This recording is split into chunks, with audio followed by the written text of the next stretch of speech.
I never thought I'd stand here again, my trembling fingers touching the rusted padlock on the gate that had haunted my dreams for 30 years. The wind whispered through the tall prairie grass, carrying memories I'd spent decades trying to bury. Just take pictures for the real estate listing, sign the papers next week, and it's over, Michael had said, his voice carrying that familiar tone, the one that treated me like I was fragile crystal, ready to shatter. The same tone everyone used since James died 6 months ago. But they didn't understand. None of my 3 children understood what this place did to me. How could they? They were too young when it happened. When Benjamin, my firstborn, my golden boy, I couldn't even complete the thought, even after all these years. The mining company's offer is more than fair, Mom. $20 million. Think of what we could do with that, Jennifer had insisted just yesterday, her lawyer husband nodding beside her. Dad would want this for us. But would he? In our 30 years of marriage after we left this place, James mentioned the ranch so rarely that sometimes I wondered if he'd erased it from his memory as thoroughly as I'd tried to. Except for those trips, 3 times a year, like clockwork. Fishing trips, medical conferences, reunions with old friends, different excuses, always the same strange quietness when he returned. I pushed against the gate, expecting resistance from 3 decades of abandonment, but it swung open with surprising ease. The rusted chain and padlock had been purely decorative. My heart quickened. The dirt road ahead wasn't overgrown as it should have been. It was maintained, recently graded, with fresh tire tracks. "Hello?" I called out, my voice sounding small against the vastness of the Montana sky. "Is someone there?"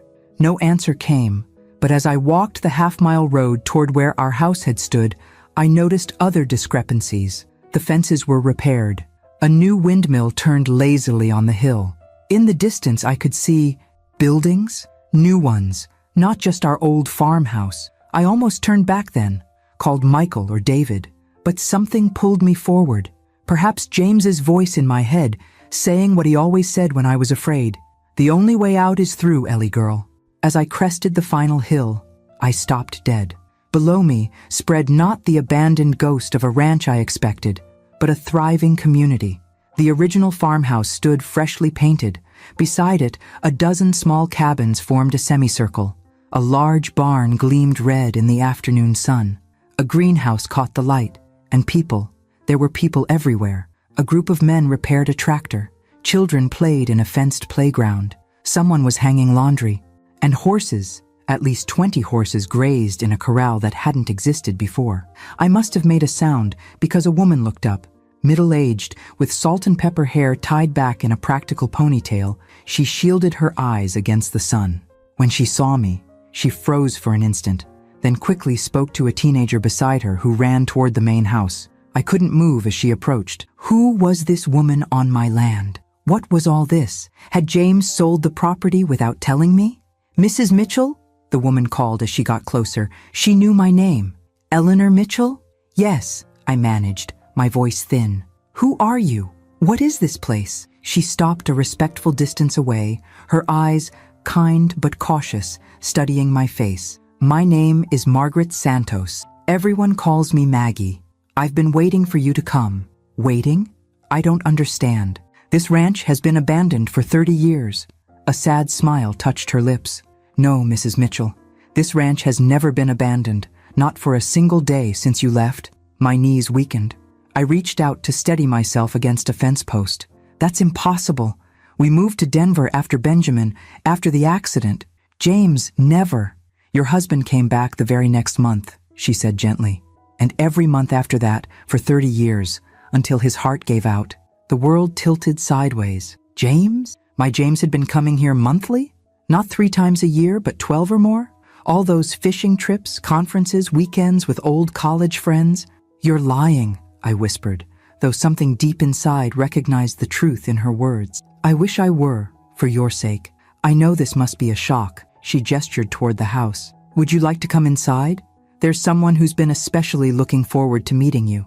As if on cue, a man with Down syndrome hurried from the main house. About 35, with James's fishing hat perched precariously on his head, his face lit up when he saw me.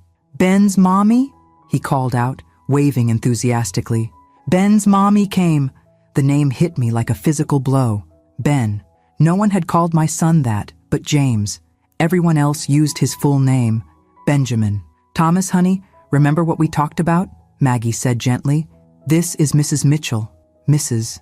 Mitchell, he repeated dutifully, approaching with his hand extended formally. I'm Thomas. I help with the horses and the garden. Mr. James was my best friend. I took his hand automatically, my mind still reeling. Nice to meet you, Thomas. Would you like to see Ben's special place? He asked innocently. I put fresh flowers there every Tuesday. Mr. James said flowers make Ben happy in heaven. I couldn't breathe. Ben's special place? Flowers? I looked at Maggie, silently pleading for explanation. James built a memorial, she said softly, by the lake, where my 10-year-old son had slipped beneath the surface while I prepared his birthday lunch, unaware until it was too late, the place that had destroyed me.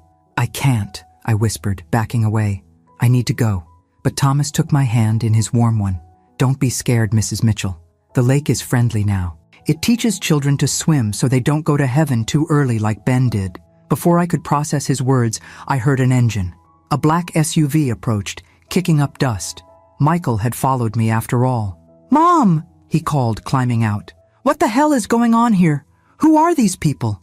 As Maggie turned toward my eldest surviving son, her expression changed subtly. Your father's legacy, she said simply. And you must be Michael. He spoke of you often. My son's face darkened as he looked around. This place was supposed to be abandoned. Who gave you permission to be here? Thomas stepped slightly behind me, suddenly nervous. Your father did, Maggie replied, her voice firm. For the past 30 years. That's impossible, Michael snapped, stepping protectively between me and this stranger, claiming to know so much about my husband. My father never mentioned any of this. Because he promised your mother he wouldn't, Maggie replied with a calmness that somehow made her words more devastating. He kept 2 promises his entire life, to never leave those in need and to never hurt Eleanor with memories of this place. I found my voice, though it sounded distant to my own ears. You said you've been waiting for me. How did you know I'd come? Maggie's eyes softened. James knew you would. Eventually, after he was gone. She reached into her pocket and pulled out a keyring. He left instructions. There are things he wanted you to see. When you were ready, Michael stepped forward. We're not here for some mysterious treasure hunt. This property is being sold. These people need to be evicted immediately. I watched several of the people in the distance turn toward us, anxiety visible even from afar. A woman clutched her child closer. Michael, please, I said, finding unexpected steadiness. Let's at least understand what's happening here. What's happening is trespassing, Mom. We need to call the sheriff. Thomas, still half hidden behind me, spoke up. Mr. James said we could stay forever. He promised. Michael's face reddened. My father has been dead for 6 months, and he didn't own this place alone. My mother owns it jointly, yes, Maggie interrupted, her tone businesslike now. Which is why we've been waiting. James knew this day would come. A young woman approached, carrying a toddler on her hip. Military posture, wary eyes. Everything okay, Maggie? Fine, Jessie, Maggie assured her. This is Mrs. Mitchell and her son. They're just visiting. Jessie relaxed slightly, but her eyes remained vigilant. Should I tell the others? Not yet. Let's give Mrs. Mitchell some time first. I studied the young woman. Barely more than a girl, really. 22, perhaps. The child on her hip had her eyes. You live here? I asked her directly. She nodded. 2 years now. Since Rick, she swallowed hard. My husband. Afghanistan. The VA wasn't... Her words trailed off, but her meaning was clear. Michael's jaw clenched, but even he seemed to recognize that ordering a military widow off the property wouldn't play well, even to himself. Mom, we should discuss this privately, he said tersely. Yes, Maggie agreed. Mrs. Mitchell, perhaps you'd like to see the house. Your house. My house. The farmhouse where I'd spent 10 happy years before that terrible day. Where I'd brought all my babies home from the hospital. Where I'd watched Benjamin take his first steps on the wide front porch. I'll come with you, Michael insisted. Actually, I surprised myself by saying, I'd like a few minutes alone. With Maggie. His eyebrows shot up. Mom, we don't know who these people are. I believe we do, I replied, a strange calm settling over me. They're people James knew. That's enough for now. I could see him calculating whether to push back, but 30 years as my son had taught him to recognize when I'd made up my mind. Fine, 30 minutes. Then we're calling our lawyer. An hour, I countered. I hadn't negotiated with my children since they were teenagers. It felt oddly empowering. As Michael reluctantly retreated to his car, I followed Maggie toward the house, Thomas trailing happily behind us. Each step up the familiar porch sent memories washing over me. Rocking babies during summer thunderstorms, James replacing warped boards, Benjamin's height marks penciled on the doorframe. James kept everything as close to original as possible, Maggie said, opening the door. Structurally, at least, the layout was the same. Wide entryway, opening to a living room on the right, kitchen straight ahead, staircase to the left. But the furnishings were different. The living room held 3 desks with computers. Filing cabinets lined one wall. A large whiteboard displayed a duty roster, meal schedule, and medical appointments. "This is our office now," Maggie explained. "We had to repurpose some spaces as we grew." "How many people live here?" I managed to ask. "Currently 47. 18 veterans, 8 women from domestic situations with 11 children between them, Thomas and his mother Rose, and a family of 6 from Afghanistan." 47, I echoed. "And James knew them all?" "He knew everyone who ever stayed here, even the temporary ones, especially them." She led me toward the kitchen, now industrial-sized with 2 large stoves and an enormous refrigerator. "We serve 3 meals a day, plus snacks for the children." "How?" I asked simply. "How is this funded?"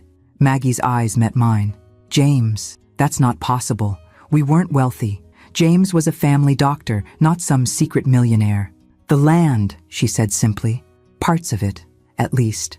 The kitchen table, not my old pine one, but a huge metal work table, held stacks of children's drawings. One caught my eye, stick figures around a blue circle, the words "Ben's Water" scrawled above in a child's handwriting. "What is Ben's Water?" I asked, my throat tightening. Maggie exchanged a look with Thomas, who had been unusually quiet. "The swimming place," Thomas said, brightening, "where children learn not to drown. I put flowers there every Tuesday because that's when Ben went to heaven." The room swayed. Maggie quickly pulled out a chair. "I'm sorry, Mrs. Mitchell. We should have waited before—" "Show me," I interrupted. "Show me everything." Maggie nodded slowly. "First, there's something you need to see upstairs." She led me up the familiar creaking staircase to what had been our bedroom. Now it was clearly Maggie's sparse, tidy living quarters. She crossed to a bookshelf and removed a wooden box. "James left this for you. He made me promise to give it to you first, before showing you anything else." The box was hand-carved, with Ellie inlaid in mother of pearl. James had always worked with his hands to relieve stress. I'd never seen this box before. I opened it with trembling fingers. Inside lay an envelope with my name and dozens, no hundreds, of sealed letters beneath it, each dated meticulously. 30 years of letters, never sent.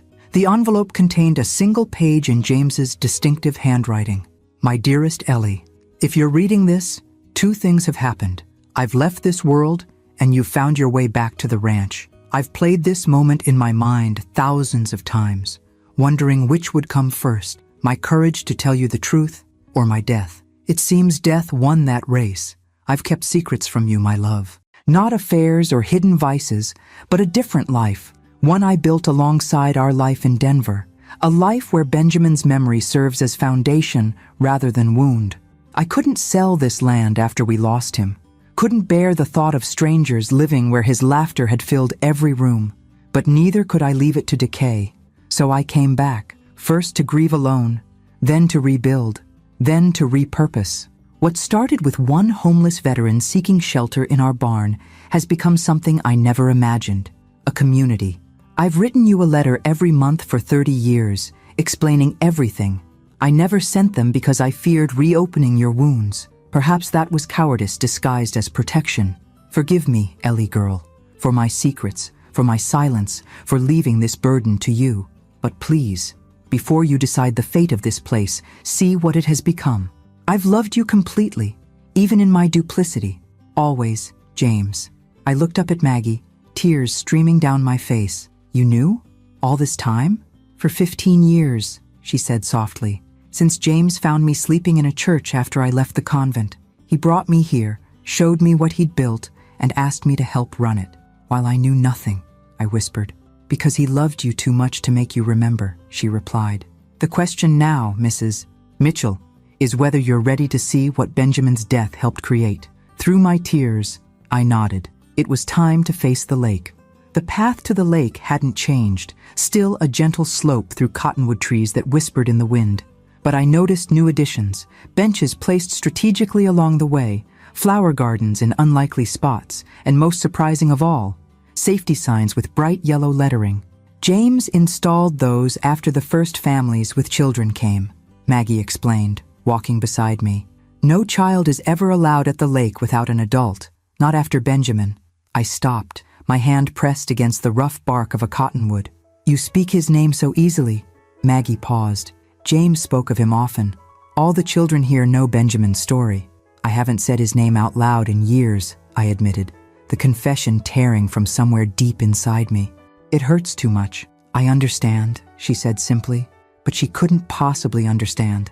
How could anyone comprehend what it's like to prepare your son's birthday cake, to peek out the window expecting to see him playing with his toy trucks, only to realize you haven't heard his voice for too long? To run frantically to the lake, screaming his name? To see a small body floating face down, so still, so terribly still. Mrs. Mitchell? Maggie's voice pulled me back. We can do this another day if... No, I said firmly. Now. We continued walking, and I noticed Thomas had disappeared. Where's Thomas? I asked. He always runs ahead to the memorial. It's his special responsibility. The trees thinned, and suddenly the lake stretched before us, smaller than in my nightmares, but no less menacing. Its surface glittered innocently in the afternoon sun. But my eyes were drawn to what hadn't been there before. A curved wooden deck extending over the water, with railings and steps leading into a roped-off swimming area.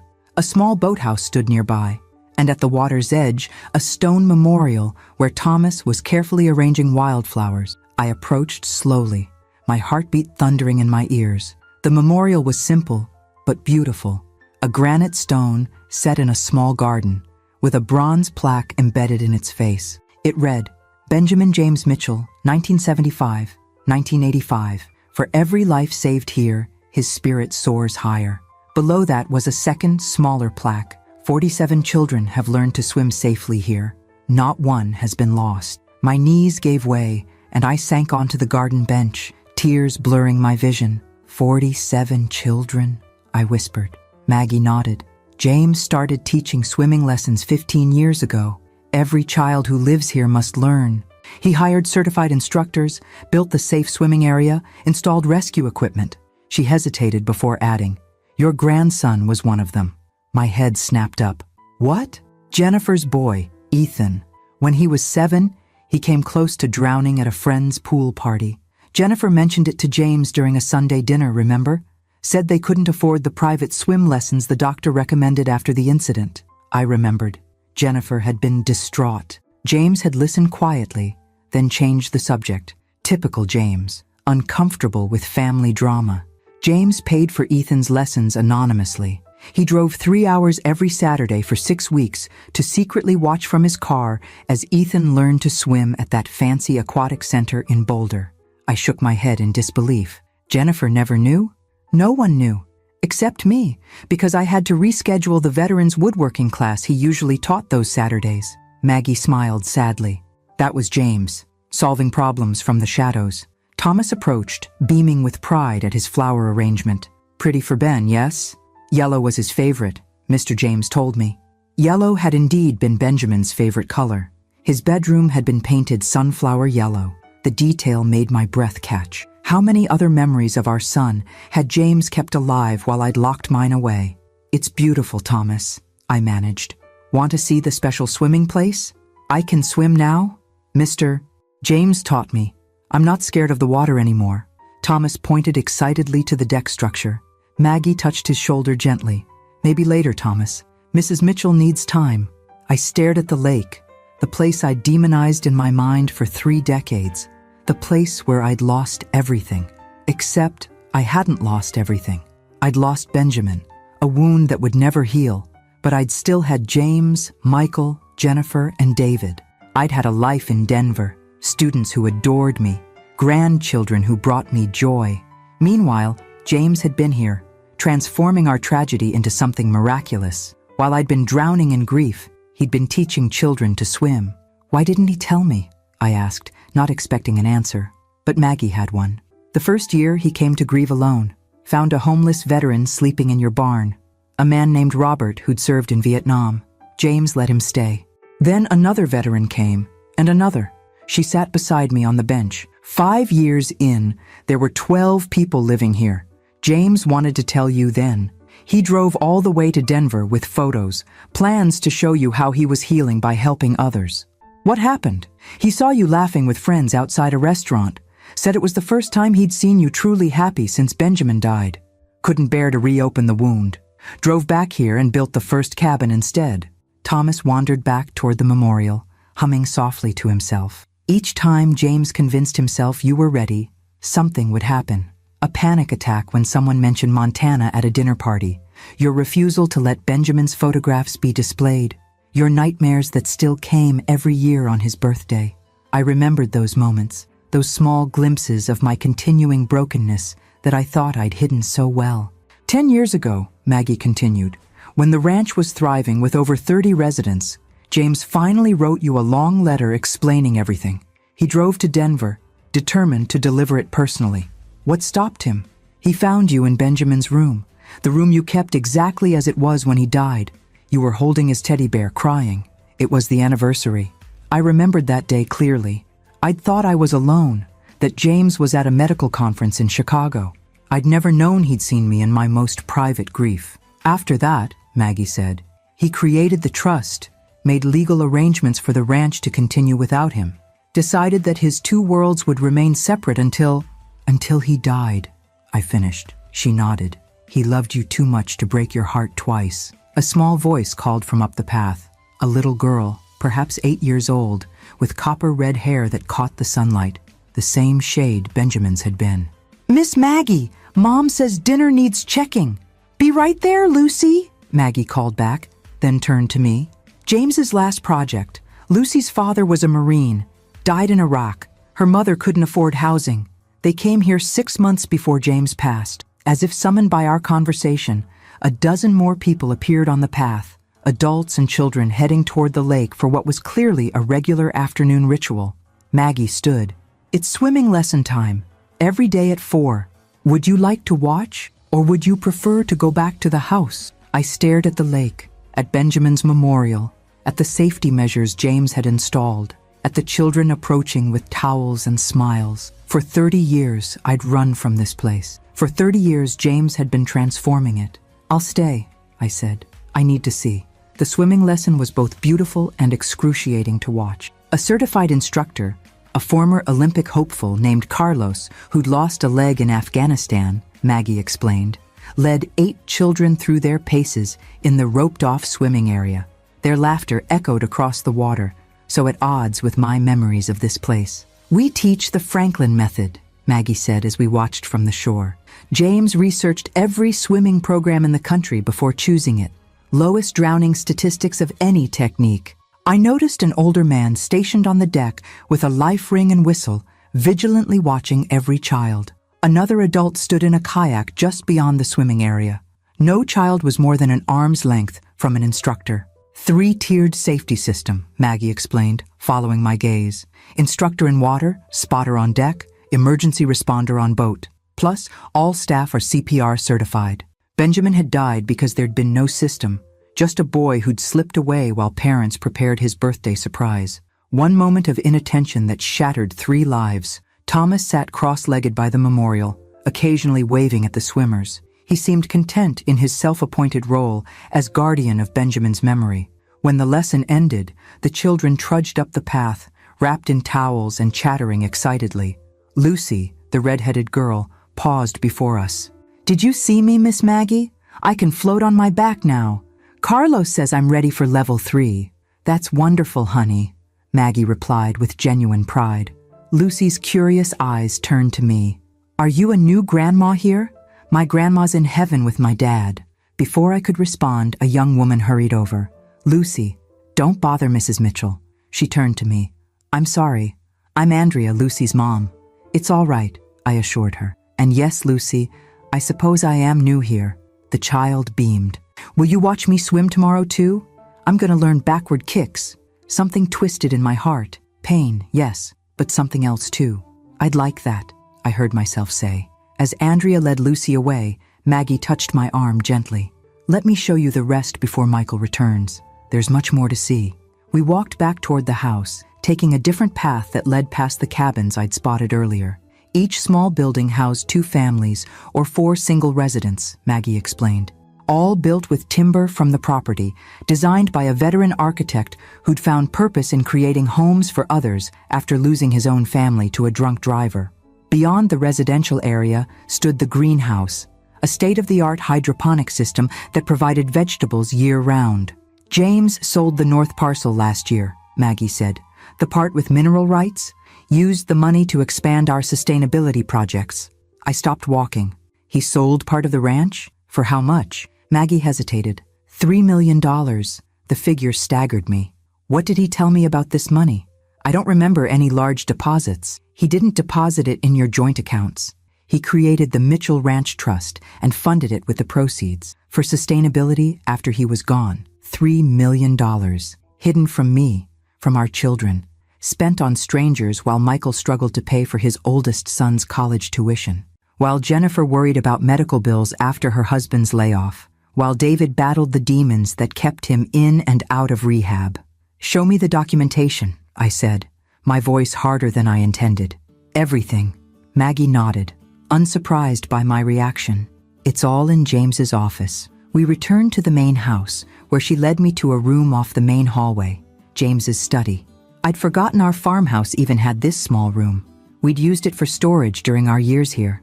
Now it was undeniably James's space. His medical reference books lined the shelves alongside tattered Louis L'Amour novels, his guilty pleasure. The desk was his grandfather's roll top that had once stood in our Denver home's basement. On the wall hung Benjamin's first-grade photo. I touched the frame gently. He kept this here? He kept all the family photos here. Said it was his heart room. She crossed to the desk and unlocked the bottom drawer with a key from her pocket. These are the trust documents, property records, and financial statements. And these, she placed a stack of leather-bound books beside the legal papers, are his diaries, 30 years worth. I sank into James's chair, running my fingers over the topmost journal, the earliest one, dated the year after Benjamin died. I'll give you privacy, Maggie said, moving toward the door. But Michael will be back soon, demanding answers. Let him wait, I replied, already opening the first journal with trembling hands. The entry was dated exactly 1 month after we'd moved to Denver. Came back to the ranch today. Couldn't sell it. Couldn't bear strangers living where Ben's laughter once echoed. Found Johnson's for sale sign and tore it down. Told him by phone we've changed our minds. Ellie doesn't know. First secret I've ever kept from her in 15 years of marriage. But how do I tell her I need this place she cannot bear to remember? Slept in Ben's room. Found his toy soldier under the bed. Cried until sunrise. I flipped forward several pages. 3 months here now. Fixed the roof on the barn. Started clearing debris from the spring storm. Gives my hands something to do, while my heart still searches for answers. Ellie thinks I'm at a medical conference in Seattle. Hate lying to her. But she's sleeping through the night now in Denver. Making friends at her new school. Mentioning Ben without breaking down. My coming here would undo all that healing. And later, a year after Benjamin's death, found a man sleeping in the barn today. Robert Winters, Vietnam vet. No home, no family. Eyes like I've seen in the mirror. Haunted. Offered him dinner. He asked if he could stay and help with repairs in exchange for shelter. Said yes before I even thought about it. Feels right having another soul here. The ranch was never meant to be empty. 5 years later, 12 people living here now.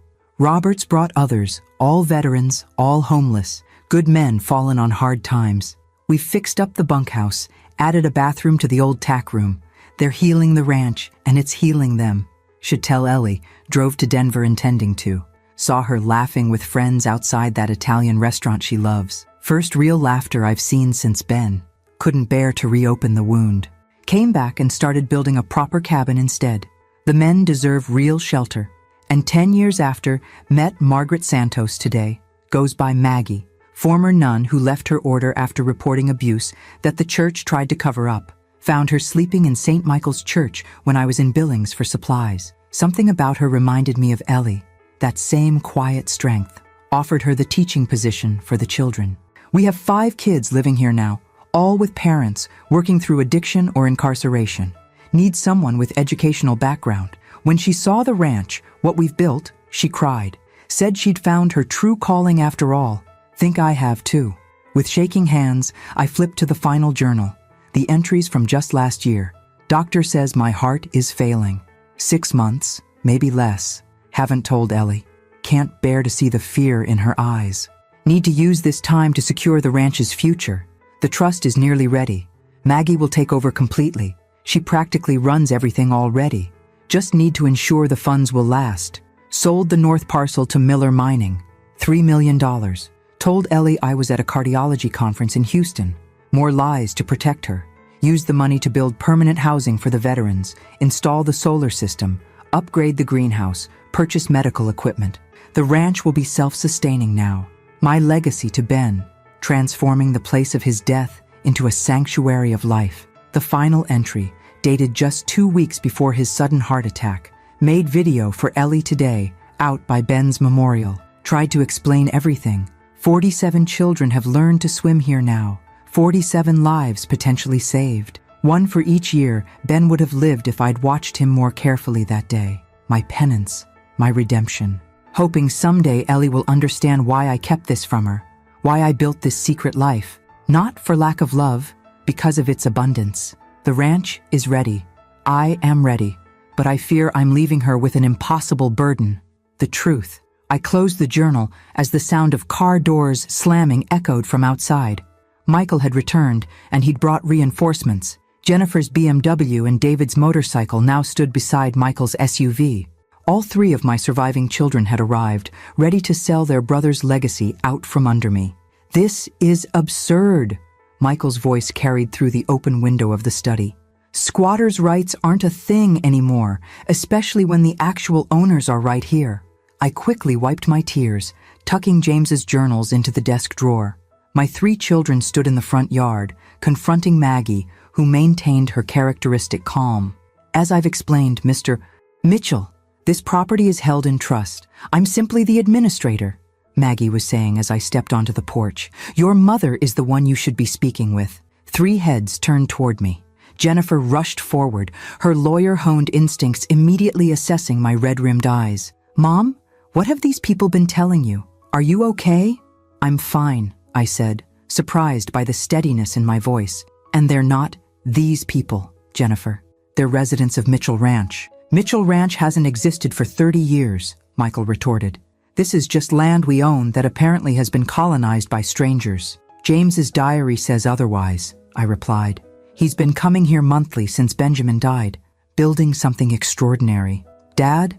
David spoke for the first time, confusion evident in his face. He'd always been the sensitive one, so much like James in temperament. Dad was running this place all these years? Not running it, Maggie interjected quietly. Creating it, funding it, loving it, and lying about it, Michael snapped. If what you're saying is true, he lied to all of us for decades. A fair point, one that still stung despite the context I'd gleaned from James's journals. He did, I acknowledged, to protect me, to preserve Benjamin's memory. Ben has been gone 30 years, Jennifer said, her voice softening at my obvious distress. We all loved him, Mom.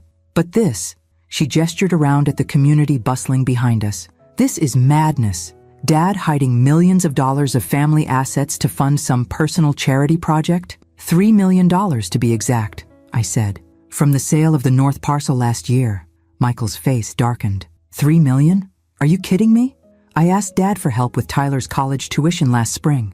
He said things were tight with retirement.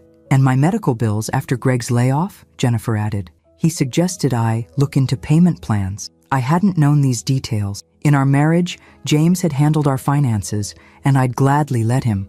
Now I wondered what else I might have missed. David, still silent, was watching the activity around the ranch. A group of veterans was returning from the fields, tools slung over their shoulders. Women gathered children for dinner. Thomas waved excitedly when he spotted us. I want to see everything, I declared. Before we discuss the future of this place, I need to understand what James built. Mom, the mining company representative is meeting us here tomorrow, Michael protested. $25 million, Mom. That's over $6 million each for us. Your grandchildren's college funds, your retirement security. One day, Michael. I'm asking for one day to learn the truth about your father's life. Something in my tone must have conveyed my determination because Michael sighed in defeat. Fine, one day. Then we talk terms. Jennifer looked less convinced. I'm calling Greg. He should review these supposed trust documents. That's your right, I agreed. David, will you stay? My youngest nodded, still watching Thomas, who was now hurrying toward us, waving something in his hand. Mrs. Mitchell, I found Ben's picture. He thrust a framed photograph toward me. Benjamin on his 7th birthday. Gap-toothed smile beaming at the camera as he proudly displayed his new fishing rod. James had taken the picture right here on this porch. Where did you get this? I whispered. Mr. James's special room.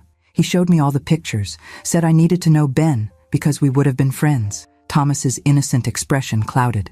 These people are mad.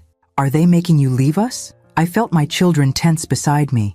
Using someone with Down syndrome as an emotional prop would only strengthen Michael's resolve to clear the property. No one's leaving yet, Thomas, I assured him, accepting the photograph. We're just talking. Good, because you need to see the horses, and the school, and Robert's woodshop, and Rose makes the best apple pie on Thursdays. His excitement was palpable and completely genuine. David stepped forward, extending his hand to Thomas. I'd like to see the horses. I'm David, Mrs. Mitchell's son. Thomas's face lit up. Ben's brother. Mr. James said you were good with horses when you were little. A shadow crossed David's face. A glimpse of pain quickly masked. Did he? He said softly. Said you could whisper to them. Make the scared ones calm. Thomas took David's hand and began pulling him toward the stables. We have a new mare. She's scared of everything. Maybe you can help. David glanced back at me, something vulnerable and questioning in his eyes. Go, I encouraged him. I'd like to know what else your father said about you. As they walked away, Michael shook his head. Unbelievable. They've got plants everywhere, tugging at heartstrings. Mom, can't you see what's happening? They're manipulating you. Or perhaps your father left more of himself here than he did in Denver, I replied, surprising myself with the thought. I need to see it all, Michael. You can leave or stay, but I'm not signing anything tomorrow until I know exactly what I'd be destroying. Jennifer's phone rang. Her husband Greg, no doubt. She stepped away to answer, legal strategies already forming. Mom, be reasonable. Michael lowered his voice. Even if Dad did build this place, even if he did care about these people, they're strangers. We're his family.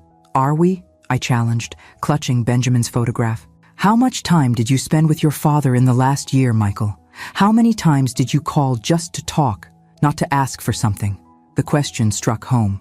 Michael's jaw tightened. That's not fair. No, it isn't, I agreed.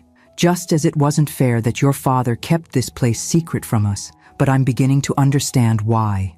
I turned to Maggie, who had been watching our family drama with respectful distance. Show me everything, starting with how James funded this place before last year's mineral sale. Michael made a final attempt. The trust documents might not even be legal. Dad wasn't a lawyer. No, came a new voice from behind us. But I am, and they're ironclad.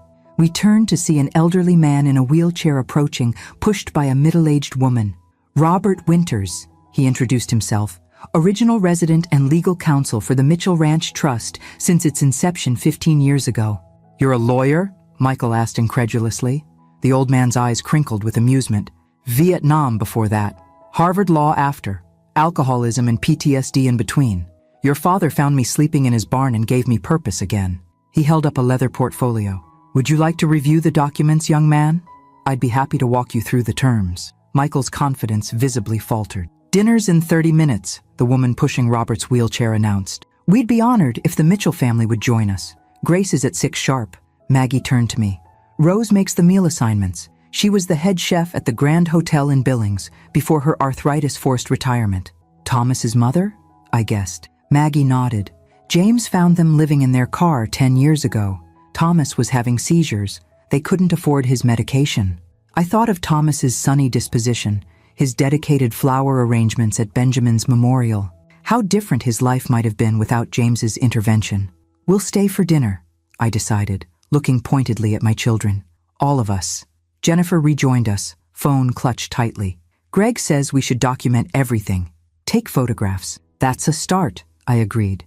"To understand what your father valued enough to hide from us for 30 years. As we walked toward the dining hall, converted from our old barn, I noticed David in the distance, standing quietly beside a nervous mare, his hand gently stroking her neck, while Thomas watched in awe. For the first time since James's death, I felt something shift inside me, a crack in the foundation of grief that had defined my existence. Not healing, not yet, but possibility. And in my hand, Benjamin smiled from his photograph, eternally 7 years old, forever frozen in time at the place I'd run from, and James had transformed. The dining hall stunned me. Our old barn, where we'd once stored hay and farm equipment, had been transformed into a warm, welcoming space with long wooden tables, a stone fireplace, and walls covered with artwork, clearly created by the children who lived here. Wooden beams stretched overhead, strung with twinkling lights that gave the cavernous space an intimate feel. "James designed it himself," Maggie explained as we entered. "Said every family deserves a proper dinner table." A dozen round tables filled the space, each set with mismatched but clean plates and silverware. Residents were already gathering, adults helping children get settled, teenagers distributing water pitchers. The atmosphere was lively but organized, like a well-rehearsed dance where everyone knew their role. Michael, Jennifer, and I stood awkwardly just inside the entrance, outsiders in a place that bore our family name. David had yet to return from the stables. A tiny woman with snow-white hair approached us, leaning heavily on a cane. "You must be Eleanor," she said, her rheumatoid-twisted hands extending toward mine. "I'm Rose. James spoke of you constantly." I took her gnarled fingers gently. "You're Thomas's mother." "Yes," she smiled, revealing dimples that matched her son's. "And James's second cousin, though he didn't know that when he found us. Only discovered the connection when I mentioned my maiden name was Mitchell. From the Kentucky Mitchells, not the Montana ones." I blinked in surprise. "James never told me. Probably thought it didn't matter. Family is who you choose, not just who shares your blood." She gestured toward a table near the fireplace. "That's our family table. James always sat there when he visited. Would you join me?" Before I could answer, Michael stepped forward.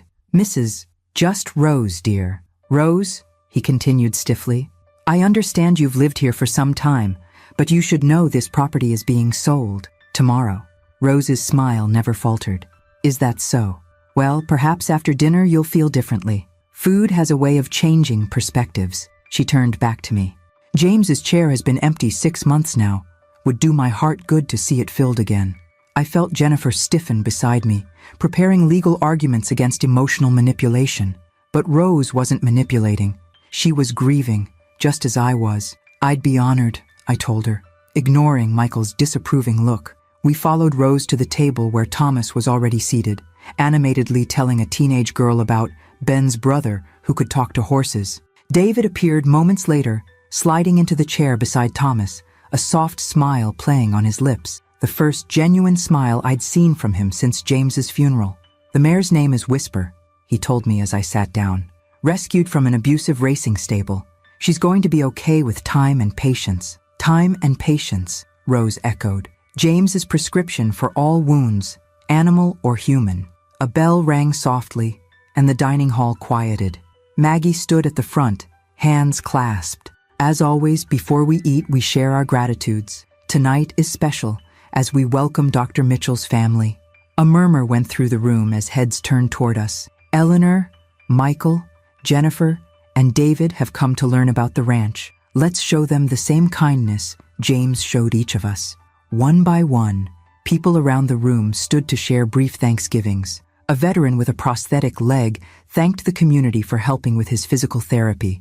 A young mother expressed gratitude for childcare that allowed her to attend online classes. A teenage boy awkwardly thanked his math tutor for helping him pass an exam. When they finished, Thomas jumped up excitedly. "I'm grateful Ben's mommy came to see us, and his brother can talk to Whisper." All eyes turned expectantly toward me. I hadn't prepared for this ritual, had no gratitude readily available amid the whirlwind of revelations. But looking around at these faces, people whose lives James had touched while I remained oblivious. I found words. I'm grateful to discover that while I was preserving Benjamin's memory by keeping it locked away, James was honoring it by creating this. My voice caught. Thank you for showing me another way to remember my son. A soft murmur of approval rippled through the room. Even Jennifer looked moved, though she quickly masked it when she caught Michael watching her. Rose squeezed my hand as dinner was served family style. Hearty vegetable stew, fresh bread, and salad greens that Maggie informed us came from the greenhouse. The meal was simple but delicious, clearly prepared with care. As we ate, residents stopped by our table to introduce themselves. Robert Winters, the lawyer I'd met earlier, shared stories of the ranch's early days. A former teacher named Elena described the educational program for children who struggled in traditional schools. A quiet man named Sammy, who I learned had been an interpreter for American forces in Afghanistan, expressed his gratitude for the sanctuary provided to his family when their special visas left them homeless in America. James paid for our immigration lawyer, Sammy said softly. When the system failed us, he created a place for us to belong while we fought for legal status. Michael remained silent throughout these interactions, though I noticed him watching a young boy at the next table who was eagerly showing a drawing to his mother. A stick-figure family standing before a simple house, home, printed in wobbly letters above it. Jennifer, ever the attorney, asked pointed questions about the ranch's legal structure, funding mechanisms, and sustainability plans. Robert answered each inquiry with professional precision, occasionally referencing documents he promised to provide for her review. The mineral rights sale was legally structured as a charitable donation, he explained. The proceeds went directly into the trust's endowment fund, which is why it never appeared in personal accounts. Tax avoidance, Jennifer muttered. Tax planning, Robert corrected mildly. Perfectly legal and ethical. The IRS has audited the trust twice and found everything in order. David barely spoke, content to listen to Thomas's excited chatter about horses, swimming, and the art therapy classes he attended twice weekly. I watched my youngest son carefully. Of my 3 children, David had struggled most after Benjamin's death. Sleepwalking, nightmares, withdrawal. Just 7 when his brother drowned. He'd never fully processed the trauma.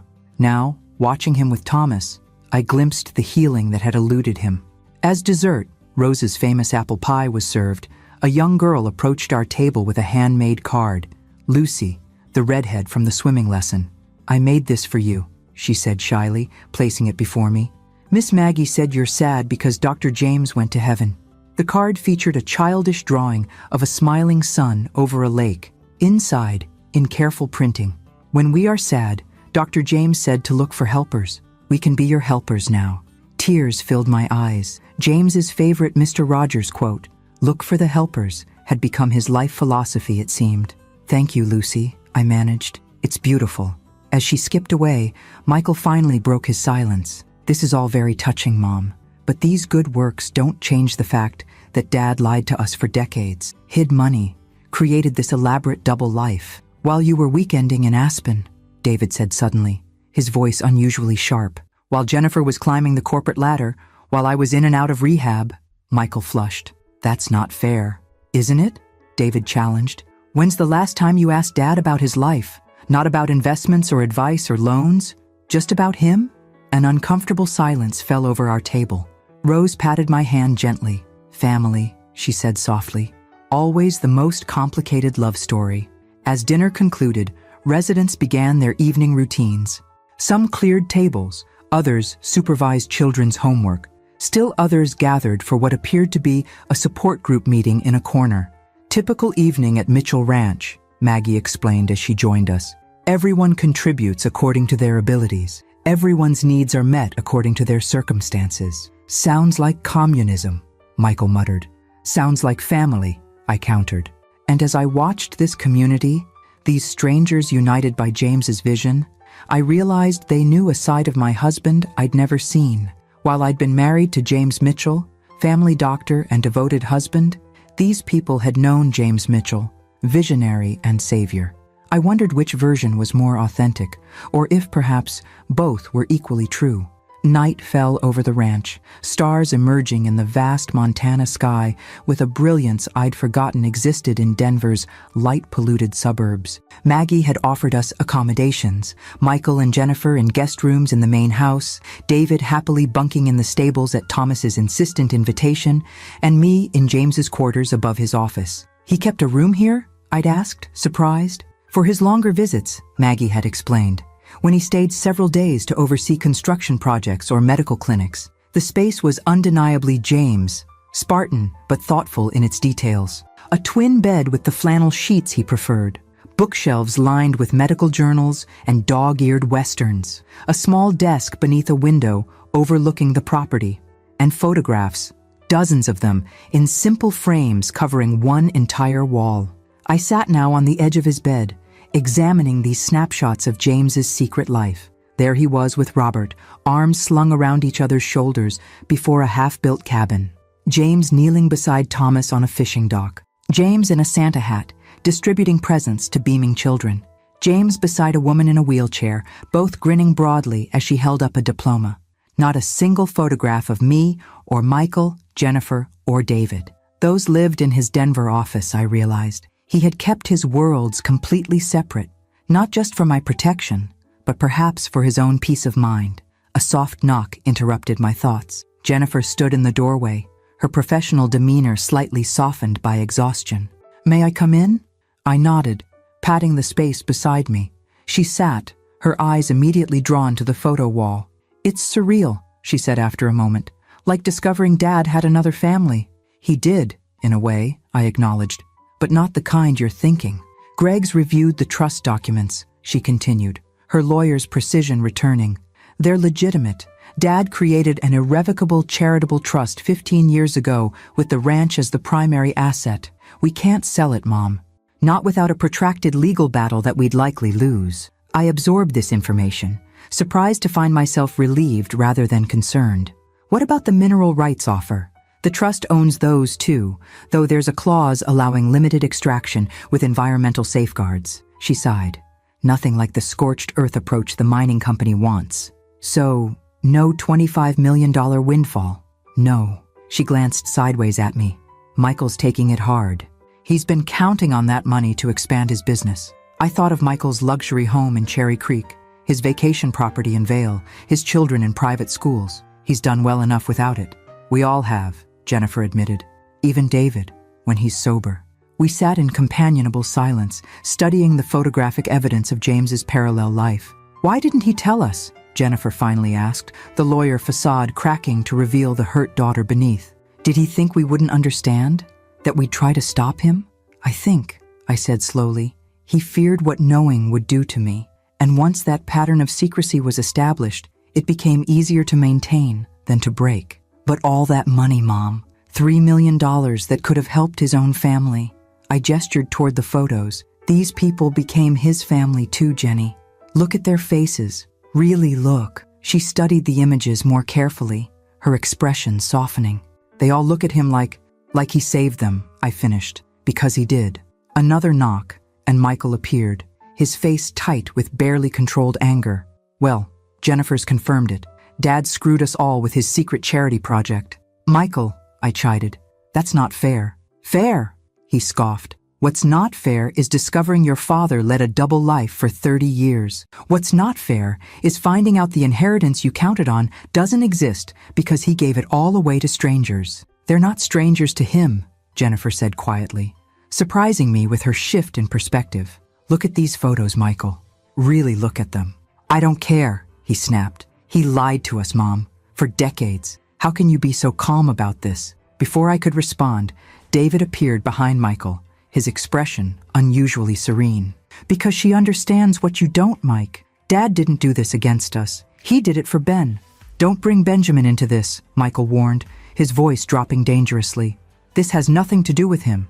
"It has everything to do with him," David insisted. "This whole place exists because of what happened to Ben. It's Dad's way of making something good come from something terrible." He stepped into the room, addressing me directly. "Maggie showed me the video, Mom. The one Dad made at the memorial." "What video?" I asked, though I remembered Maggie mentioning it earlier. "Dad recorded messages at Ben's memorial. For 30 years, on the anniversary, David's eyes were suspiciously bright. Maggie says there's one he made specifically for you to see when you were ready. Michael threw up his hands in disgust. More manipulative theatrics. It's not theatrics, David said firmly. It's Dad talking to Mom, and I think she deserves to hear him out. Jennifer placed a gentle hand on my arm. You don't have to watch it now, Mom, or ever if you don't want to. But I was already standing. Where is it? David led us downstairs to James's office, where Maggie waited, a tablet computer in her hands. I wasn't sure if tonight was the right time, she said uncertainly. But when David asked, I want to see it, I said, my voice steadier than I felt. We'll give you privacy, Maggie suggested, but I shook my head. No, my children should see this too. I sat at James's desk, my surviving children gathering behind me as Maggie set up the tablet and discreetly left. The video began with James's face filling the screen. My husband, clearly in his final months, though I hadn't recognized his decline at the time. The timestamp showed it was recorded just 3 weeks before his death. Behind him stood Benjamin's memorial, flower-bedecked as always. Ellie, he began, his familiar voice sending a shock through me. If you're watching this, I'm gone, and you've found your way back to the ranch, back to this place. He gestured at the memorial behind him. I've made hundreds of these videos over the years, talking to you, to Ben, trying to explain what I couldn't say in person. Maggie will give you access to them all if you want them. But this one's the truth I should have told you 30 years ago. James shifted, revealing more of the lake behind him. Ellie girl, the day Ben drowned wasn't your fault. It was mine. I gasped, feeling my children tense behind me. I know you've carried this guilt for decades, James continued, his eyes glistening, believing that if you hadn't been preparing his surprise birthday cake, if you'd been watching him instead. But the truth is, I told him he could go to the lake that morning. My hands flew to my mouth. He asked if he could try fishing with his new rod.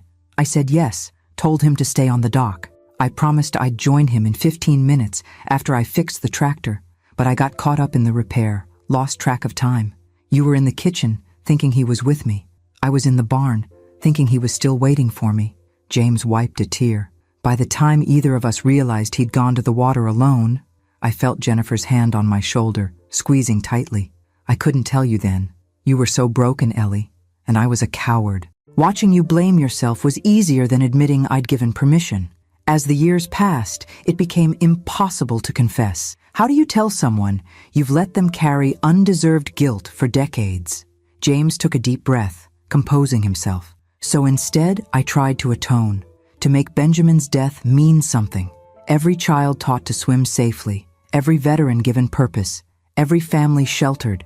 They're all part of our son's legacy.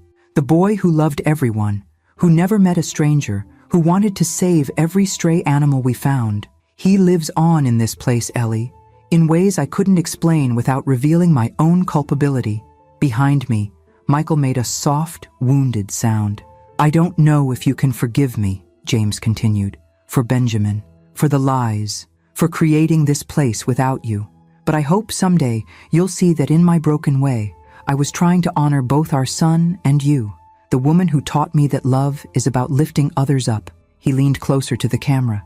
The trust will protect the ranch after I'm gone. The community can continue without me, but it would flourish with your heart guiding it, Ellie. If you can find it in yourself to forgive me, to embrace what grew from our greatest loss, there's room for you here. Room for all our family, if they choose it. James smiled sadly. I've loved you completely, Eleanor Mitchell, even in my deception. And Benjamin would be so proud of the lives saved in his name. The screen went dark. For several heartbeats, none of us moved or spoke. Then Michael turned abruptly and left the room.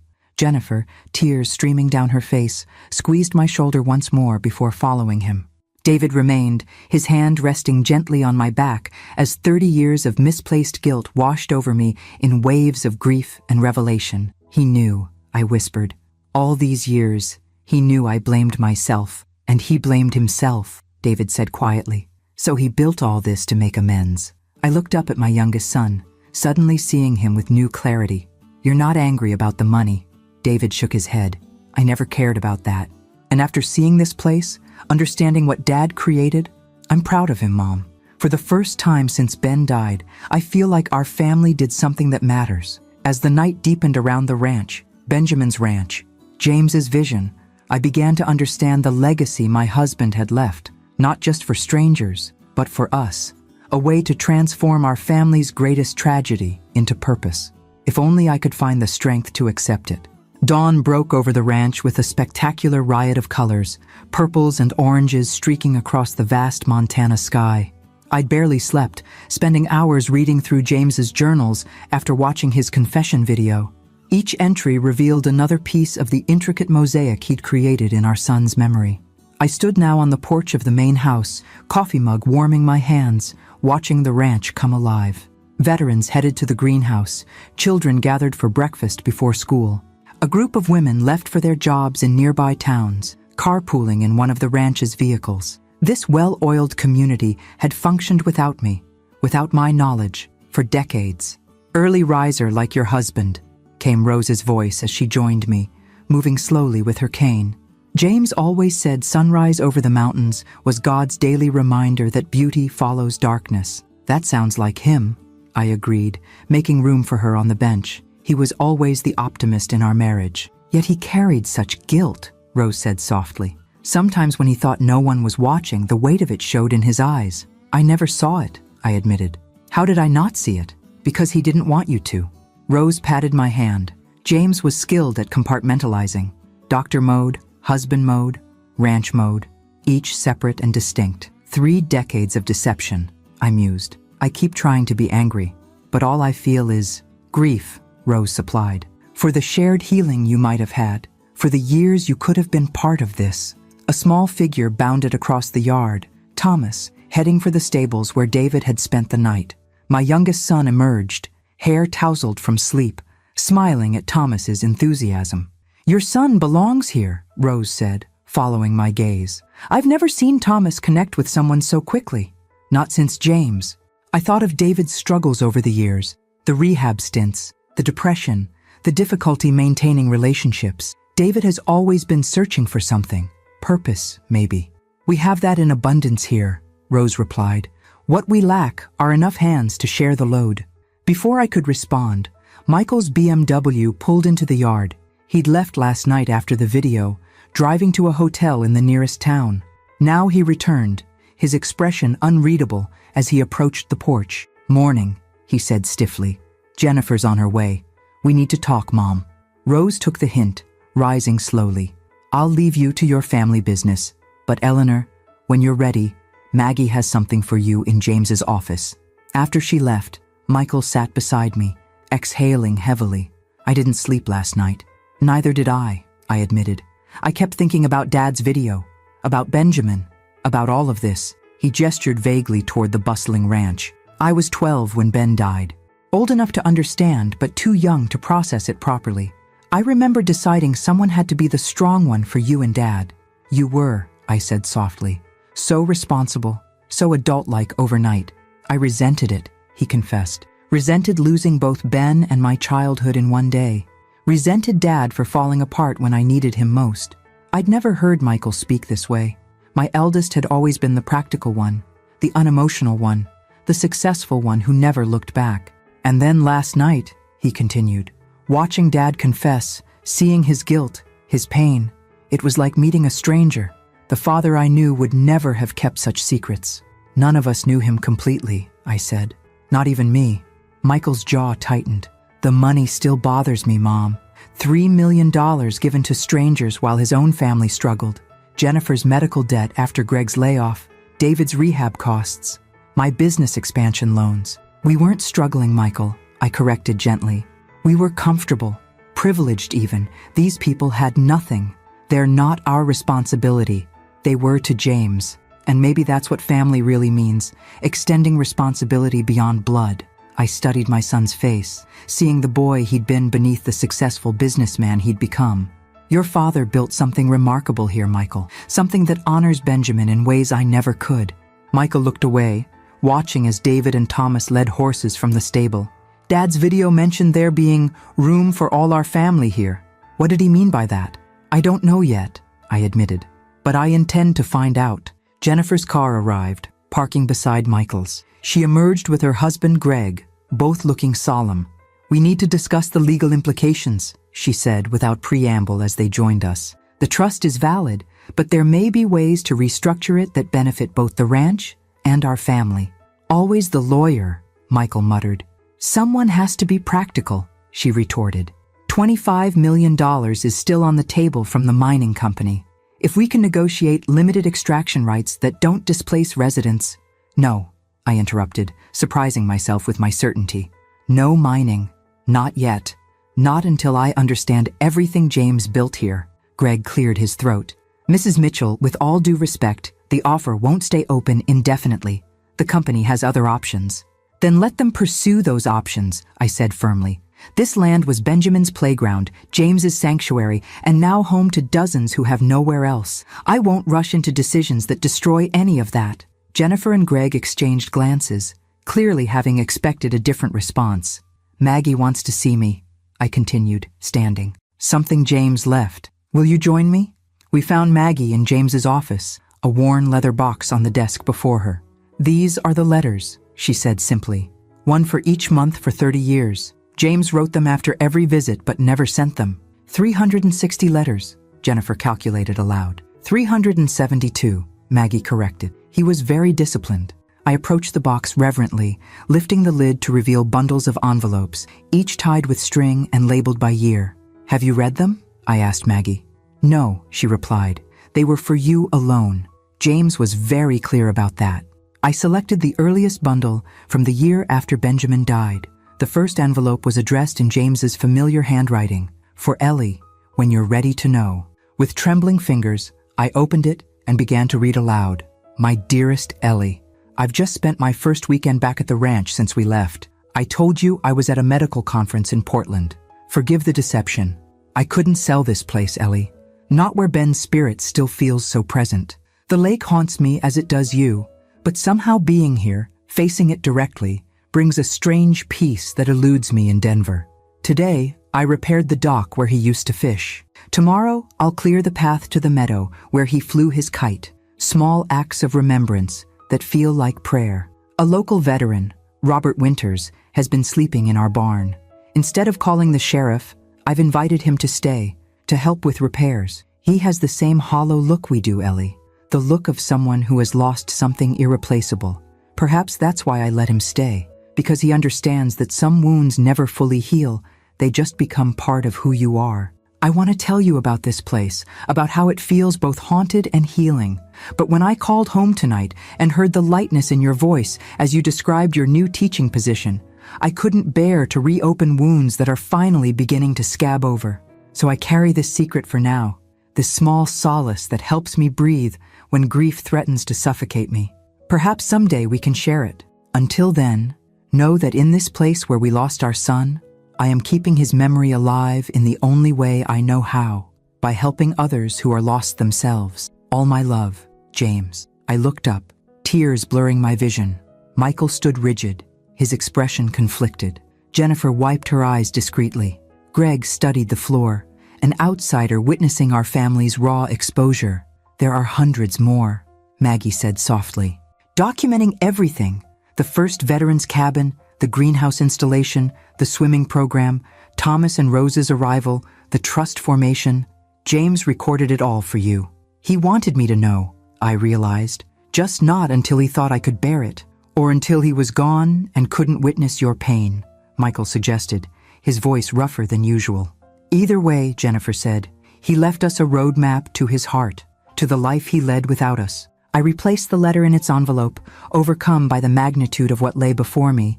Hundreds of confessions, explanations, invitations to understand the husband I thought I'd known completely. "There's more," Maggie said hesitantly. "James left instructions for all of you.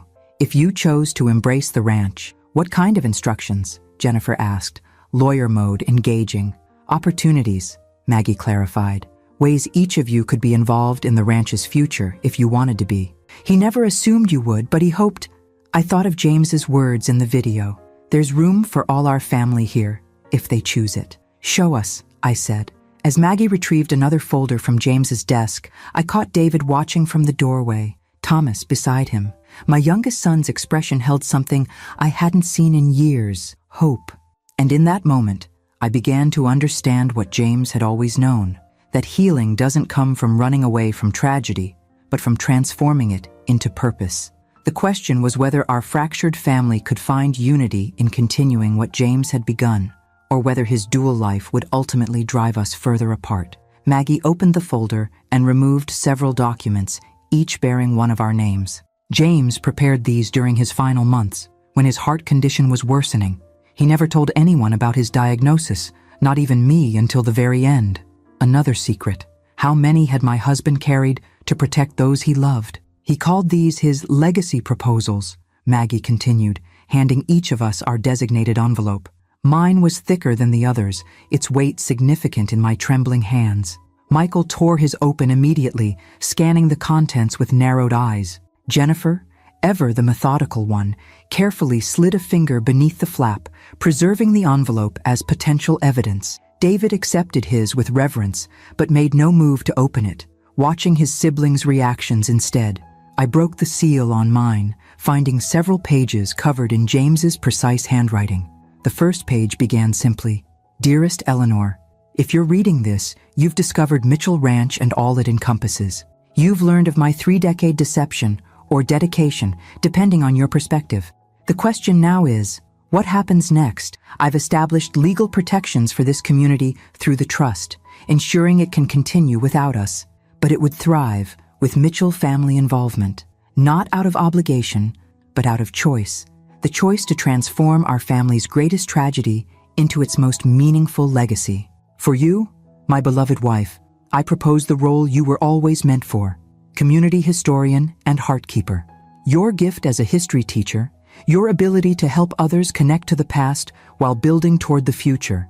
These talents are desperately needed here. The children need to understand where they came from to see where they might go. The veterans need their stories preserved with dignity. And Benjamin's memory needs to be woven throughout, not as a ghost that haunts, but as the foundation that supports. Should you accept, the trust provides a modest salary and living quarters, our old home, restored to comfort but preserved in essence. More importantly, it offers purpose for your retirement years and healing for your heart. The decision is entirely yours. You may choose to visit occasionally, to remain at a distance, or to embrace this place fully. All I ask is that you consider the possibility that in running from this land for 30 years, you may have been running from your own healing. With eternal love, James' additional pages detailed practical matters, financial provisions, transitional assistance, even curriculum suggestions for historical programming. James had thought of everything, planning for a future he wouldn't live to see. I looked up to find Michael standing abruptly, his proposal crumpled in his fist. "Unbelievable," he muttered. "What did yours say?" Jennifer asked, her own pages held protectively against her chest. Michael laughed bitterly. "Dad wants me to use my business acumen to establish sustainable revenue streams for the ranch. Suggested I relocate my investment firm's satellite office to Billings and serve as the trust's financial advisor. Even outlined expansion opportunities for ecotourism and therapeutic retreat services that could benefit both the community and provide professional fulfillment." "He thought that far ahead?" Jennifer seemed impressed despite herself. "Oh, it gets better," Michael continued. "He's offering matching funds from the trust for any investment I make in ranch enterprises. A partnership, he calls it, as if I'd uproot my entire life to manage his secret charity project." The bitterness in his voice didn't quite mask the underlying hurt. The son who'd built his own success, feeling his father had been planning a different future for him all along. "What about yours?" I asked Jennifer gently. She swallowed hard. "Legal oversight. Dad suggests I establish a nonprofit law practice specializing in veterans' benefits, immigrant rights, and domestic violence protection, all issues affecting ranch residents. He's arranged for mentorship with Robert and connections to advocacy organizations in Billings." Her voice softened. "He writes that my passion for justice has always outweighed my desire for corporate success, even when you couldn't admit it to yourself." I saw the conflict in her eyes. The ambitious attorney who'd fought for partnership at her prestigious firm suddenly confronted with an alternate vision of her professional identity. "David?" I prompted, noticing my youngest still clutching his unopened envelope. He shook his head. "I don't need to read it. I already know." Know what? Michael demanded. That Dad saw me clearly when the rest of you saw only my failures. David's voice held no accusation, just simple truth, that he understood why I kept falling apart in the structured world you all navigated so easily. You don't know what he proposed, Jennifer pointed out. Something with the horses, David said confidently. Something that uses my empathy rather than treating it as a weakness. Something that acknowledges I've been looking for purpose since Ben died. Maggie nodded slightly, confirming David's intuition without revealing specifics. Michael paced the small office, agitation evident in every movement. This is emotional manipulation from beyond the grave.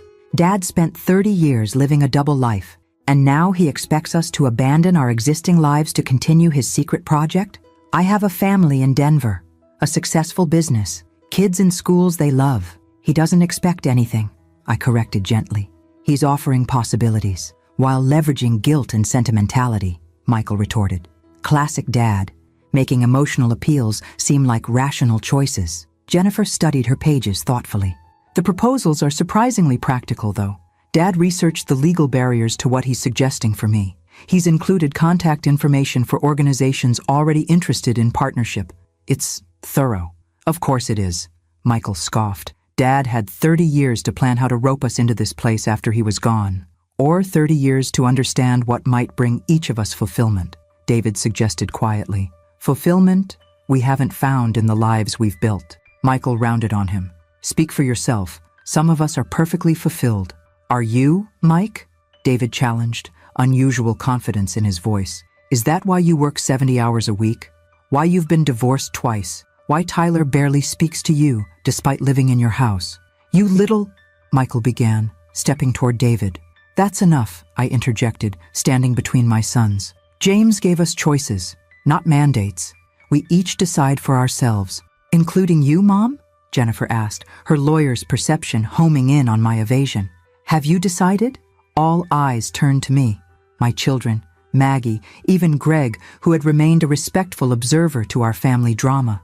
I've spent 30 years running from this place, I said slowly, finding my way to truth with each word, refusing to speak Benjamin's name, keeping his room like a museum, flinching when James mentioned Montana. I took a deep breath, and none of it brought healing. None of it honored our son's life or made sense of his death. I gestured toward the window, where ranch residents went about their morning routines. But this community has saved lives, given hope, created family for those without one, all in Benjamin's name. So you're staying, Michael concluded flatly. I'm considering it, I corrected. I want to read all James's letters first, understand everything he built here, then decide. And if we don't want to be part of this grand vision, Michael pressed, then that's your choice, I replied simply. James protected the ranch legally, regardless of our involvement. This place will continue with or without Mitchell family participation. The tension in the room was broken by Thomas appearing in the doorway. David, the new horse is eating. You said you'd help brush her. David smiled, tucking his still unopened envelope into his pocket. Coming, Thomas. He paused at the door. For what it's worth, I'm staying. At least for a while. The rest of you can do whatever you want with Dad's proposals, but I've found something here I've been searching for my whole adult life. After he left, Michael shook his head in frustration. This is exactly what I was afraid of. Dad's created some fantasy world here that's sucking us in one by one. Or perhaps, Jennifer suggested cautiously, he created something real in a world that often feels like fantasy. You two? Michael looked betrayed. What happened to your partnership track? The Supreme Court ambitions? Jennifer shrugged, a gesture so unlike my always certain daughter that it momentarily stunned me. I don't know, Michael, but I do know I haven't been happy despite achieving everything I thought I wanted. Maybe Dad saw that when I couldn't. This is insane, Michael muttered. We're supposed to have careers and lives in Denver, not run off to play charity workers on a ranch in the middle of nowhere. Your father commuted for 30 years, Maggie observed quietly. Created impact in both worlds. Perhaps such balance is possible for all of you. Michael stormed out, Greg following after an apologetic glance toward Jennifer. My daughter stayed, studying her father's proposal with new eyes. He knew me better than I thought, she admitted softly. How did he see what I've only recently begun to acknowledge to myself? Your father had a gift for seeing beneath surfaces, I replied, even while keeping his own depths hidden. Outside, I could see David with Thomas by the stables, Michael standing by his car with a phone pressed to his ear, and the daily life of Mitchell Ranch continuing around them.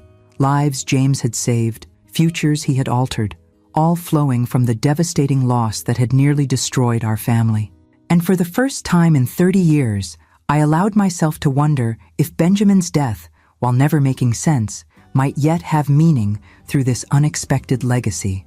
A week passed at Mitchell Ranch, the longest I'd stayed in Montana since Benjamin's death. Each day brought new revelations as I immersed myself in James's hidden world. I read his letters chronologically, a dozen each evening, watching through his words as the community evolved from one homeless veteran to the thriving sanctuary it had become. I toured every facility with Maggie, the schoolhouse where children who'd struggled in traditional education thrived under individualized attention, the workshop where veterans crafted furniture that generated income for the ranch, the medical clinic staffed by volunteer doctors from Billings, and the therapeutic riding center where traumatized children connected with rescued horses. The swimming program by the lake became my daily ritual, sitting on the memorial bench, watching instructors teach water safety with meticulous care. 47 children had learned to swim here, 47 lives potentially saved from Benjamin's fate. My own children responded differently to James's legacy proposals. Michael returned to Denver after 2 days, citing pressing business matters but promising to consider options. His parting words, "Don't make any permanent decisions yet, Mom," carried both concern and caution. Jennifer took a 2-week leave from her law firm, spending hours with Robert Winters reviewing the ranch's legal challenges, immigration cases, veterans' benefits appeals, custody issues for women fleeing abuse. She worked with quiet intensity, asking occasional questions but keeping her thoughts private. David never left. He moved into a small cabin near the stables, spending his days working with the horses and his evenings in long conversations with Thomas and the veterans. I'd never seen my youngest son so centered, so purposeful. The restlessness that had defined him seemed to evaporate in the Montana air. On my 7th morning, I awoke early and walked alone to Benjamin's memorial. The rising sun cast long shadows across the lake that had taken my son and transformed my husband. Decades of grief and secrets had flowed from this place, yet somehow hope had emerged as well. "I thought I might find you here," came a voice behind me. Rose approached slowly with her cane, Thomas following with a bouquet of wildflowers. "Tuesday flowers for Ben," Thomas explained, carefully arranging them at the memorial. Rose eased herself onto the bench beside me. "James came here every morning too, said it helped him start the day with purpose, remembering why all this exists." I watched Thomas whispering to the memorial, having some private conversation with the boy he'd never met, but somehow knew through James's stories. "He kept Benjamin alive here," I said softly, "while I was keeping him dead in Denver." "Different ways of grieving," Rose corrected. "Neither right nor wrong. But James's way helped others, created this." I gestured toward the ranch visible through the trees. "My way helped no one, not even me. Yet here you are now," Rose observed. "That's what matters." Thomas finished his flower arrangement and wandered toward the lake's edge, giving us privacy while remaining within sight. "I've been reading James's letters," I told her. "One struck me particularly, from about 5 years ago. He described watching you and Thomas at the 4th of July celebration. Thomas was helping younger children with sparklers, so careful, so protective. James wrote that it reminded him of Benjamin with his younger siblings." Rose smiled. "James often said Thomas and Benjamin would have been soul brothers, both so gentle, so aware of others' feelings. In that letter, James wondered if I would ever meet Thomas, if I would see what he saw, Benjamin's spirit living on in this community." I took a deep breath. "He wrote that his greatest regret was building all this without me." "It was," Rose confirmed. "He told me once that success felt hollow without you to share it, that saving strangers couldn't compensate for the distance growing between him and his own family. Yet he never told us. Fear is powerful," Rose said simply. "Once he'd established the pattern of secrecy, breaking it became more terrifying with each passing year." We sat in companionable silence, watching Thomas skip stones across the lake's surface, no fear of the water that had claimed Benjamin, just respectful caution instilled by James's swimming program. "I've made my decision," I said finally. Rose nodded, unsurprised. I thought today might be the day. How did you know? You have James's look, the one he got when his mind was settled. She patted my hand. Whatever you've decided, he would respect it. I'm staying, I said, the words bringing immediate lightness. Not visiting, not observing, staying, making this place my home. Rose's eyes filled with tears. James would be so grateful. I need to honor what he built here, what Benjamin inspired. I watched Thomas wave excitedly as David emerged from the tree line, heading toward the stables, and I need to support David's healing. He's found himself here in ways I never thought possible. And your other children? They'll make their own choices. Jennifer seems drawn to the legal work, though she hasn't committed yet. Michael, I sighed. Michael is struggling the most with all this, but I have to respect his journey, whatever direction it takes. Family is complicated, Rose acknowledged, especially when secrets are suddenly revealed. I've spent 30 years running from this place, I said, trying to outpace grief that always caught me anyway. James found another path, using grief as fuel for something beautiful. I want to follow that path now, however late my start. It's never too late for new beginnings, Rose assured me. James believed that with his whole heart. Later that morning, I gathered my 3 children in James's office. Jennifer had just returned from observing Veterans Court in Billings. Michael had flown in from Denver, his expression guarded. David arrived last, horsehair clinging to his jeans and a new confidence in his bearing. I've made my decision, I announced without preamble. I'm moving to the ranch permanently. I'll be taking the position James outlined for me, community historian and heartkeeper. Michael's face tightened, though he said nothing. Jennifer nodded thoughtfully. David broke into a broad smile. I'm not asking any of you to follow my choice, I continued. James gave each of us separate proposals because he understood we're different people with different needs. All I ask is that you respect my decision as I'll respect yours. I've decided too, David said, excitement barely contained. I'm accepting Dad's proposal, equine therapy program director. I'll be working with veterans and children using horses as therapeutic partners. And your apartment in Denver? Michael asked. Your job at the music store? David shrugged. Already gave notice on both. Nothing there was permanent anyway. Jennifer? I prompted. My daughter straightened, lawyer mode engaging. I'm taking a 6-month leave of absence from the firm. A sabbatical to establish the legal aid clinic Dad proposed. After that, she shrugged, an uncharacteristic gesture of uncertainty from my always decisive daughter. We'll see. All eyes turned to Michael, who stood with arms crossed defensively. I can't uproot my family for this fantasy. My business is in Denver. My children are in schools they love. My wife has her own career. No one's asking you to uproot anything, I said gently. James's proposal for you involved occasional consultation, strategic planning, presence, not residence. And what happens to the $25 million from the mining company? Just left on the table? His voice held both frustration and genuine confusion. My practical son struggling to reconcile emotional value with financial reality.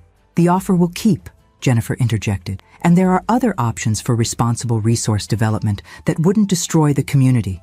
I've been researching alternatives this week. Michael looked around at our faces, his mother and siblings united in a vision he couldn't yet share. I need time, he finally said. This is all happening too fast. Take all the time you need, I assured him. This place isn't going anywhere. Neither are we. That evening, as sunset painted the Montana sky in spectacular hues, I stood on the porch of what would soon be my home again. Ranch residents gathered for their weekly community dinner in the converted barn. I could see David helping Thomas carry platters of food, Jennifer deep in conversation with Robert, and even Michael cautiously joining a group of veterans examining plans for a new workshop.